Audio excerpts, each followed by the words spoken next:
Bom, isso aqui eu fiz alguns levantamentos sobre as consequências de regulamentar uma inteligência artificial e tem pontos aqui que eu quero passar para vocês terem até argumentos, caso alguém seja favorável a isso. Que é o seguinte: é inacreditável querer regulamentar isso. Principais riscos: fuga de investimentos. A regulação e o custo associados colocam o Brasil em uma desvantagem competitiva significativa. Investidores buscam ambientes propícios à inovação e ao crescimento, e um aparato regulatório pesado certamente os afetará.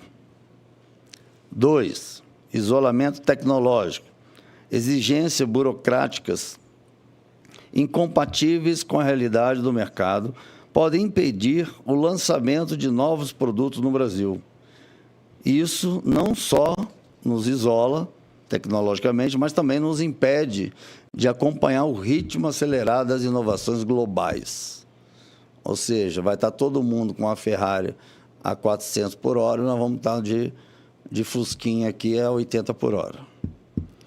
Perda de competitividade, né, o aumento do risco, limitações e aumento de custos poderiam restringir as inovações nas indústrias, especialmente na indústria 4.0 e na agricultura, onde a inteligência artificial tem um potencial transformador e imenso. Judicialização excessiva. O modelo regulatório proposto incentiva a litigância administrativa e jurídica, o que pode sobrecarregar nosso sistema jurídico e criar um ambiente de insegurança para as empresas. 5º, insegurança jurídica. Sobreposição de leis que pode gerar insegurança jurídica para as empresas, dificultando o planejamento e a execução de projetos de inteligência artificial. Perda de oportunidades.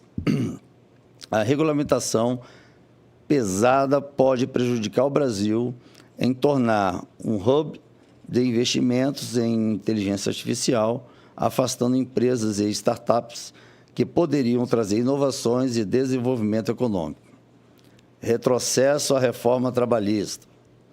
Alguns dispositivos do projeto dificultam o uso da inteligência artificial no recrutamento e avaliação de desempenho de empregados, revertendo avanços importantes que conquistamos na forma trabalhista. Ou seja, vai estar achando que agora a inteligência artificial vai ser preconceituosa. Adequações necessárias para ser feita no projeto de lei. E aí nós vamos incluir aí algumas emendas. Ajuste do escopo da lei. A regulação deve iniciar apenas sobre as aplicações do sistema de inteligência artificial, especialmente aquelas de alto risco, evitando barreiras à inovação. Regulação proporcional ao risco. Seguindo exemplos da Europa, a lei deve focar nas aplicações de alto risco, excluindo aquelas de baixo e médio risco, para não sufocar as inovações. Adequações do modelo regulatório. Devemos focar na responsabilidade do agente regulador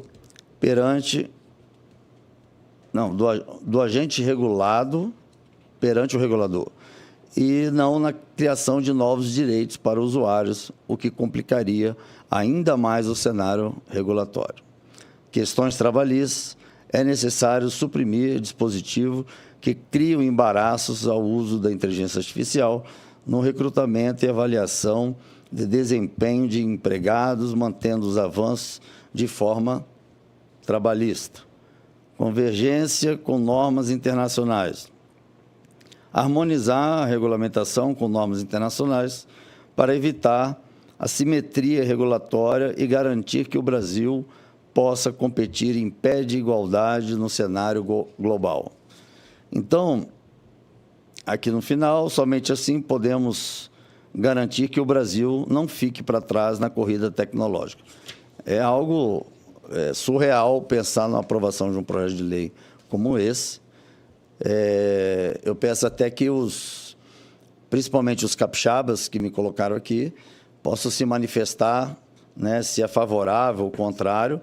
Acredito eu que a maioria é contrário, porque, pelo que eu vi nesse resumo do projeto de lei, eu sou absolutamente contrário a isso. Realmente o Brasil vai ficar para trás e com força. Eu vou mostrar aqui para vocês. Bom, mudando de assunto. Nós temos aí, eu fiz uma denúncia final de semana, que gerou uma repercussão enorme e que gerou conselho de ética. Nessa denúncia, é claro que a gente não denuncia algo que não tem como comprovar. É claro que a gente denuncia com provas. Aí eu vou ler só um trechinho que foi a própria empresa Google encaminhando para o ministro, questionando o ministro da decisão dele sobre o Google. Então, isso daqui não é o Marcos Duval, o senador Marcos Duval falando, é a empresa Google. E ele diz, pede vênia pedir desculpa, para registrar que a ordem judicial direcionada a Google não veio acompanhada de fundamentação que motiva a decisão de bloqueio do canal em questão.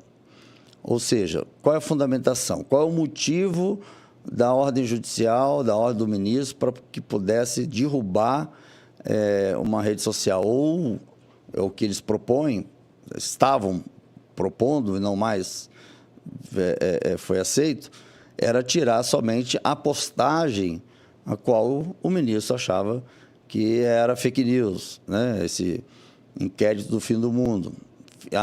Lembrando a vocês que não tem tipificação de crime fake news. Bom, aí ele segue. De quebra de sigilo dos usuários, o que contraria, olha a gravidade do que vai estar escrito aqui no documento, o que contraria os requisitos de fundamentação decorrentes da Constituição, da legislação processual e do Marco Civil da Internet, naturalmente reforçados em matéria de restrições à liberdade de expressão e à privacidade. Então, aqui, o Google questionando o ministro sobre a decisão dele. Isso foi no ano passado. Acabou que o Google se não cumprisse a ordem, pagaria multas por hora ou por dia, em torno de 100 mil, e aí ela foi forçada a cumprir. Mas, tanto na lei brasileira como na lei americana, da onde o Google vem, proíbe qualquer um de obedecer uma ordem ilegal. Então, ele está comunicando aqui que a ordem do ministro é ilegal e inconstitucional. Mas, mesmo assim, o Google cumpriu. Então, ele responde penalmente junto com o ministro. Então, o que ele deveria ter feito é ele mandar essa mensagem e dizer que, diante ao respeito da Constituição brasileira, a legislação do país e do Marco Civil, não há como cumprir essa decisão. Mas não foi o que eles fizeram. Eles tiraram do ar. Com isso, também nos Estados Unidos tem uma lei que, quando uma empresa americana vai ter uma filial em outro país, ela, por obrigação, precisa seguir as leis do país a qual a empresa está. Só que, aspas, se essa empresa estiver produzindo, vamos supor, produzindo pneu, então a empresa americana está produzindo lá os pneus, a empresa filial brasileira está aqui produzindo pneus também, com a matéria-prima vindo daqui e tal. Então, os nomes são parecidos, são coordenados por um grupo, mas têm suas independências. As redes sociais, não. As redes sociais, elas ficam nos Estados Unidos, é onde se constrói a forma, formatações e tudo mais, e a empresa brasileira, porque a lei exige que qualquer empresa estrangeira tenha uma sede no Brasil. Então, essa empresa brasileira depende da empresa americana para atualizações, para notícias, para engajamentos, para tudo, né? Então, isso faz com que ela seja ainda mais próxima da empresa americana. Então, ela também, além de responder por ter violado a Constituição, Código Penal e a questão do Marco Civil, ela também vai responder nos Estados Unidos por violação das leis americanas. Então, simplesmente, o ministro botou uma quantidade enorme de pessoas que vão começar a responder processos daqui para frente. Aqui inclui os guerreiros da Polícia Federal, que, mais uma vez, eu estou alertando que cumprir ordens ilegais é crime, não só previsto no Tribunal Criminal Internacional, na OEA, como também no Brasil. A nossa Constituição também fala sobre cumprimento de ordens ilegais, tá? Também na Constituição brasileira. Então, é importante vocês se formarem, porque na hora que, pelo cenário que nós estamos vendo no futuro próximo, essa força do mal vai se perder, e aí vão começar as pessoas que sofreram essas perseguições, prisões ilegais, deportações, enfim, vão estar, de fato, querendo que a lei que está na Constituição seja cumprida, só que agora no sentido inverso, né? Eu quero ler também aqui, é só eu achar, eles fizeram a busca e apreensão, né, como todo mundo sabe, de forma violando também a Constituição, violando o regimento daqui. Então, isso preocupou muito o Congresso, porque foi praticamente uma invasão, né? Porque foi uma decisão monocrática, sem ser do colegiado, para entrar em outro poder. Então, do que ele tem feito até hoje, o mais grave foi ter invadido o meu gabinete. Então, aqui, ó. Bom, aí está aqui. Escutem o relatório da Polícia Federal depois de ter feito as buscas e apreensões. A análise do material apreendido no termo de apreensão número 42/2023 foi realizada conforme o relatório de análise da Polícia Judiciária número 89/2023, cujo policial federal responsável exaurou as seguintes conclusões. O item 3, ele fala, não possui registros relevantes no que concerne o objetivo das investigações da CGRC, da Polícia Federal. Continua. Outro equipamento. Não foram encontrados documentos e imagens relacionadas aos eventos ora investigados e de documentos e imagens relativos à vida privada. Somente documentos de imagens relativos à vida privada. A análise realizada nos materiais apreendidos nos termos de apreensão número 2425047 de 2023 e 24249, conforme o relatório de Polícia Judiciária número 098, cujo o policial federal responsável exaurou as seguintes conclusões. Outros. No primeiro item, um pendrive. Não é a pendrive laranja, lógico. Com capacidade, com 32 GB de capacidade de armazenamento, havia apenas 2 vídeos de aproximadamente 2 horas de duração com conteúdo eleitoral relacionado ao senador Marcos Duval, da campanha em 2018. Em relação ao segundo item, o disco rígido de armazenamento instalado no CPU apreendido identificou-se, é o meu computador aqui que fica no meu gabinete, identificou-se que era utilizado, na realidade, por Carlos Augusto Lima Bezerra, que é o nosso assessor parlamentar, lotado no gabinete do senador Marcos Duval.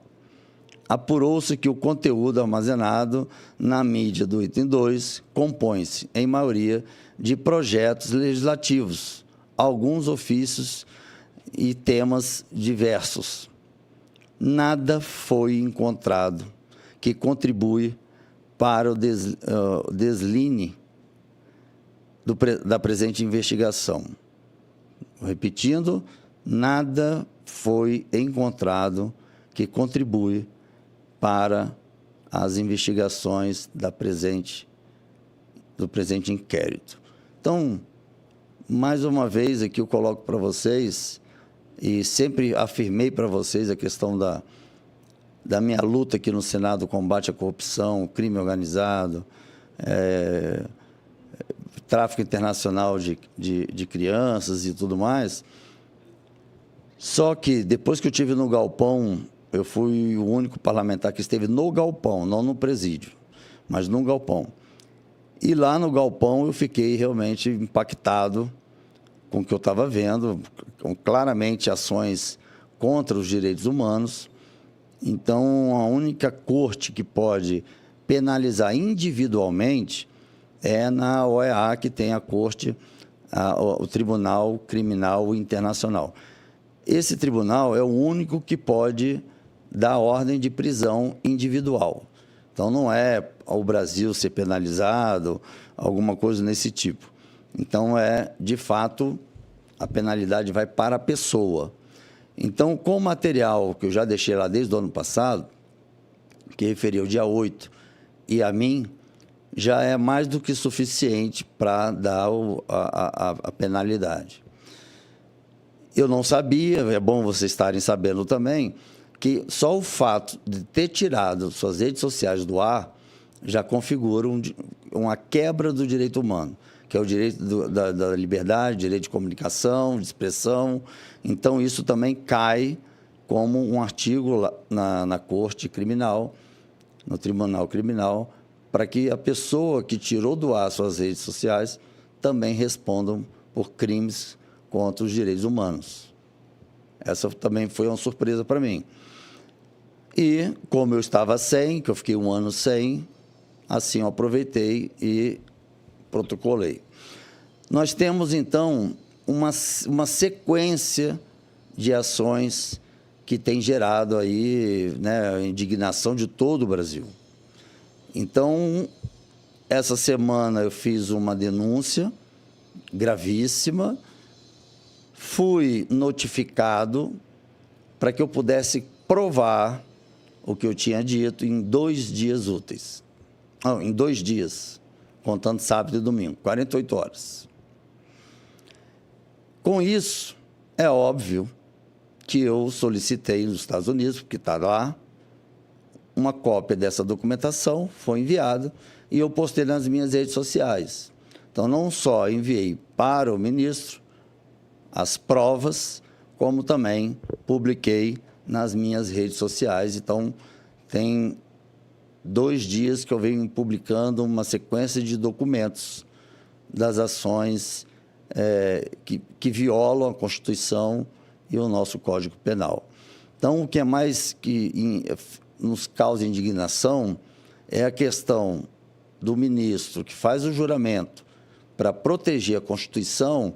Aqui, só o que eu li da mensagem para o Google, não precisava de mais nada além disso, já comprova que ele não respeita a Constituição. Então, falar que está desrespeitando a Constituição para defender a democracia é hipocrisia. Então, isso não existe. Nós estamos comunicando o mundo inteiro sobre isso. O governo americano, o atual, o Biden, para vocês saberem, também articulou para a soltura do Lula. Tem muita coisa para contar ainda, mas como, depois de uma sequência de levantamentos, informações, pesquisas, já vinha crescendo o nome do Trump. E o Biden, ele sacramentou isso naquele discurso, naquele debate com o Trump, como ele estava ali, eu acho que ele já faleceu, mas o corpo alguém estava conduzindo aí de alguma forma. Então, ele estava sem condições de até continuar como presidente americano. Que dirá numa reeleição que é puxada e ainda para mais 4 anos. Então, é praticamente absurdo. E o Trump, como não perdeu o direito de se candidatar, as pesquisas explodiram com o Trump lá para cima. Então, hoje, nos Estados Unidos, todo mundo já coloca o Trump como o que vai assumir a presidência dos Estados Unidos agora em dezembro deste ano. E ele passou a informação que, na primeira semana que ele assumir como presidente dos Estados Unidos, ele vai pedir para que a OEA, que fica lá, possa já dar o veredito para que ele possa mandar cumprir a prisão, não só do ministro, mas de todos que compactuaram e obedeceram a ordem sabendo que era ilegal. Por que isso? Depois da Segunda Guerra, teve a corte de Nuremberg, e lá, toda hora que sentava um alemão nazista, ele dizia que ele acatou ordens, era obrigado a acatar ordens, e por isso que ele botou todo mundo na câmara de gás, por isso que ele matou não sei quantas pessoas, torturou, etc. Então, sempre com a desculpa de que estava obedecendo ordens. Mas ele sabia que era algo contra a humanidade, crime contra a humanidade. Então, ele começou, todos que estavam lá, começou a pegar a penalidade igual ao que deu a ordem. Então, não tem mais essa desculpa de que é porque eu só estou obedecendo ordens. Não. Até se você tiver para receber algum policial, alguma ordem judicial, verifique a lei primeiro, entre em contato com o seu advogado, verifique se na lei isso está inserido na lei. Se está inserido, tem que obedecer. Se não estiver inserido, for um compromisso e uma execução ilegal, você tem direito a não permitir e até denunciá-lo, né? Por não estar obedecendo à Constituição. Então, essa desculpa de que eu estou fazendo porque eu estou respondendo, estou só cumprindo ordens, não dá mais. E estudando bastante a Constituição, eu peguei, depois eu posso mostrar para vocês, o artigo na Constituição que fala exatamente como no Tribunal Criminal Internacional. Ou seja, não se cumpre ordens ilegais. Então, para vocês policiais, se for uma ordem de um superior de vocês, qualquer que seja superior, direto ou indiretamente, você, certo de que não é legal, não cumpra. Não cumpra. Porque daqui para frente, as coisas vão começar a ir para esse viés de penalizar até quem executou uma ordem ilegal. Bom, eu vou colocar aqui, eu vou mostrar para vocês só um pedaço que fala sobre isso na Corte Internacional Criminal. Fala o seguinte, no artigo 25, aborda a responsabilidade criminal individual e especifica que o Tribunal Penal Internacional tem jurisdição sobre indivíduos, não sobre estados. Por quê? Porque o Brasil é signatário a esse tratado, Tratado de Roma. Então, por ser signatário, o Tribunal Penal Internacional, ele tem jurisdição sobre o Brasil. Então, não é os Estados Unidos. Porque os Estados Unidos vai invadir o Brasil para prender? Não, não é isso. A penalidade que vai ir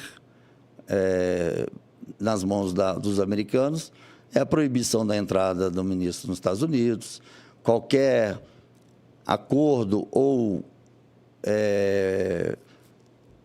prestação de serviço que ele esteja recebendo de alguma empresa americana, ele é impedido disso. Aí você fala, pô, mas que empresa ele poderia ter um acordo comercial? YouTube, o Uber, iFood e outros serviços que tem a matriz nos Estados Unidos e sua filial aqui. Então, de cara, ele não vai poder acionar mais o Uber, o canal de TV e por aí vai. Netflix. Bom, qualquer pessoa que cometa crime sob jurisdição do Tribunal Penal Internacional, ou seja, qualquer brasileiro, será responsável e sujeita a processo criminal. Então, isso, além do ministro, todos os brasileiros que estão acatando ordens ilegais do referido também vão responder criminalmente. Obediência a ordens superiores não exime a responsabilidade individual, especialmente se o indivíduo sabia que a ordem era ilegal. E foi o que eu li, o Google avisando ao ministro.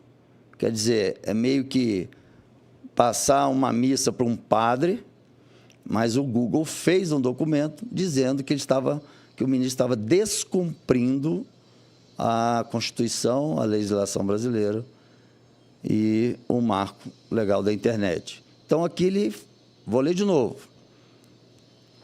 Aqueles que obediência a ordens superiores não exime a responsabilidade individual, especialmente se o indivíduo sabia que a ordem era ilegal. Aí cai aí tanto os assessores, cai também todos os agentes da segurança pública, qualquer denúncia que uns patriotas que foram presos ou que estiveram no galpão, o galpão, só uma foto que eu mostrei do galpão já entra como crime contra a humanidade. E aí eu perguntei, o que está vendo nessa foto que te dá essa certeza? Só o fato de ter mulher, homem, idosos e crianças juntos, presos, sem condições para estar presos, sem ser uma cela, sem ser um ambiente que possa dar dignidade, só no que você está me mostrando nessa foto já dá a penalidade de crime contra os direitos humanos. E aí, quando eu mostrei o vídeo, quando eu cheguei lá, aí que ele falou, pelo amor de Deus, nós temos que iniciar logo. Tanto é que a própria OEA, vocês podem entrar depois nas redes sociais, no site oficial da OEA, pode ser que tenha tirado do ar, não sei, eles contratando novos advogados. E eles dizem lá, se preparando para as denúncias que vão começar a chegar do Brasil contra não só o ministro, mas também aqueles que cumpriram as ordens. Quando eu escutei isso, falei, não acredito. E aí foi postado isso na rede social deles, e para deixar bem claro essa questão de que realmente, né, os que cumpriram ordens também vão ser penalizados, e que a OEA, mesmo com o governo Biden, já está acabando, né, mas a OEA, de fato, já está preparada e já certa dos vereditos. Aqui, só para ilustrar, tem uma foto aqui de dois que entraram em rota de colisão, e não sei se vocês perceberam que o Elon Musk, quando ele fala de algum ato que violou a Constituição, a legislação, a lei eleitoral, não importa, ele não mostra os documentos. Ele diz com segurança, mas não mostra. Ele não mostra para não tornar público e atrapalhar as investigações, e dar munição para o inimigo. Então, todos esses documentos, eu li apenas uma frase que consta numa página que consta que está junto de 500 outras páginas. Então, são 500 páginas de denúncia de abuso de poder, crime contra a humanidade e por aí vai, que está lá e vai ser entregue na OEA por esses dias. Porque como ele não para os crimes e as violações, toda hora eles estão juntando mais documentos. Então, o fato de ter, primeiro, determinado uma penalidade, uma multa de 100 mil para o Twitter, e depois que foi pago, ele em seguida aumentou para 700 mil. Só por fato de ter pago rápido, porque também o Elon Musk é o homem mais rico do mundo. Então, bora jogar 700 mil? Depois eu vou até pesquisar para onde vai esses recursos, não sei, depois eu tenho que perguntar. Então, gente, nós temos um cenário que, em dezembro, o Trump assume, e o Trump assumindo em dezembro, aí tudo muda, como já vem mudando. Não sei se vocês perceberam que, recentemente, 2 ministros, cada semana ministros antigos, que foram escolhidos até pelo Lula, começaram a se colocar suas opiniões e questionando as ações do ministro Alexandre. Eu nunca pensei que isso pudesse ser tão rápido, mas eles já sabendo que o cenário próximo, até dezembro, vai ser a direita assumindo e, consequentemente, no próximo ano, Bolsonaro retornando, que depois eu posso explicar por que ele vai retornar, porque é fácil. Ele está inelegível hoje, mas ano que vem ele vai se tornar elegível. Depois eu explico qual é o caminho. Mas nós temos essa tranquilidade que até dezembro, o Trump sentando na cadeira de presidente, a OEA vai começar a agir aqui no Brasil, já vai ter esse período todo confirmando as irregularidades, as violações, e pronto, vai ficar só aguardando a hora de executar. Trump assumindo, ele vai dar ordem para executar. Então, o cenário não está muito bom para o ministro, vai nos trazer a sensação de justiça, os perseguidos vão deixar de ser perseguidos, os injustiçados com penalidades absurdas, fora do normal, tudo vai desabar. Dizem que não vamos ter nenhum trabalho de apresentar um projeto de anistia, porque só a comprovação dos crimes que ele cometeu, ninguém que está preso vai continuar preso e ninguém que tem uma penalidade de 17 anos vai continuar. Tem uma senhora de 68 anos presa que ele deu 17 anos de cadeia, só porque ela usou o banheiro do STF. Ou seja, para ela é pena de morte. Se ela ficar de fato dentro da cadeia, para ela é pena de morte. Então a crueldade é a nível máximo e eu não consigo ver e não fazer nada. Isso é uma coisa que de fato me incomoda profundamente, isso, de ver e não fazer nada, porque é normal aqui, assim, não se envolve com isso não, vai atrapalhar até as eleições, você pode ter consequências e tal, deixa isso para lá e tal. Eu não consigo. Mesmo que eu quisesse, eu não ia conseguir deixar para lá, deitar na cama e dormir. De jeito nenhum. Então, eu estou desde 2003, desde o dia 9 de janeiro de 2003, nessa batalha e vou continuar até que a justiça seja feita, independente de quem quer que seja. Está na lei, descumpriu, então tem a penalidade. E isso serve até para mim. Então, se eu não estiver cumprindo a lei e aí for denunciado, então eu tenho que também pagar por isso. Então, não é só para eles e nada para a gente, é todo mundo. Então, como a estátua com a mulher, né, que representa a justiça, ela tem uma balança numa mão, que é o equilíbrio das decisões. Os olhos vendados significa que não vê quem é que vai ser julgado. A gente não está vendo isso na realidade, né? E a espada é a penalidade que a pessoa vai ter que cumprir. Então, ou seja, essa balança está totalmente desequilibrada hoje e não há venda em olhos de nenhum ministro. Está muito claro uma perseguição à direita. Mas, a cada dia, a gente vem crescendo Eu só peço sempre moderação, nada de radicalismo, que aí a gente perde a razão e perde o direito de dizer que o outro é radical, não nós, da direita. Porque se a gente também for radical, eles ficam chamando da extrema direita, ou super extrema direita, vão exagerando nisso.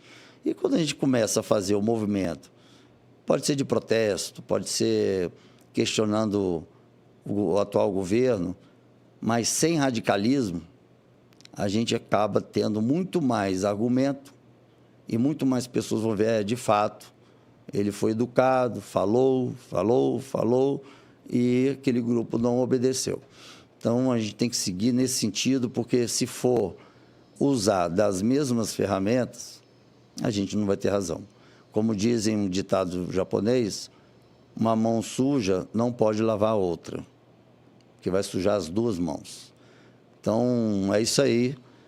Nós vamos encerrar, foram 45 minutos, e espero que a partir de agora a gente possa usar esse espaço para bater papo com outros senadores, com autoridades que estiverem aqui no Congresso, com pautas que estão sendo debatidas aí na sociedade, e assim a gente trazer vocês para de dentro mesmo do Senado Federal e do Congresso, para que vocês possam entender como é que tudo funciona, de que forma funciona, quem merece estar e quem não merece estar.